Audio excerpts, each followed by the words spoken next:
અયોધ્યામાં પ્રાણ પ્રતિષ્ઠા ધાનપુર તાલુકાના સંજોઈ ગામે ઉત્સવ મહાપ્રસાદી સુંદરકાંડ શોભાયાત્રાનો કાર્યક્રમ ભક્તોમાં અનેરો ઉત્સાહનો માહોલ।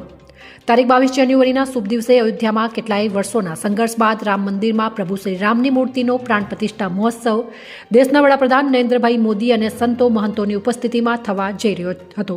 ત્યારે આજે ધાનપુર તાલુકાના સંજોઈ ગામે દીવડાઓની જ્યોત જલાવીને રામ ભક્તો અયોધ્યામાં ભગવાન શ્રી રામની પ્રાણ પ્રતિષ્ઠા મહોત્સવ કાર્યક્રમને લઈને સમગ્ર દેશમાં ઉત્સવ ઉમંગ સંજોઈ ગામે જોવા મળ્યો હતો। સંજોઈ ગામે શ્રીરામના ભાવિક ભક્તો સવારથી દીપ પ્રગટાવી મહાઆરતી અને મહાપ્રસાદી ભંડારો રાખીને મોટી સંખ્યામાં સંજોઈ ગામના લોકો શોભાયાત્રામાં જોડાયા હતા।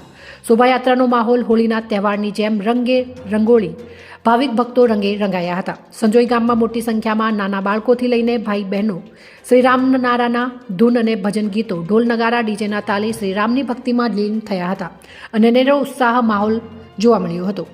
સંવાદદાતા ચંદુભાઈ મોહનિયા, દાહોદ।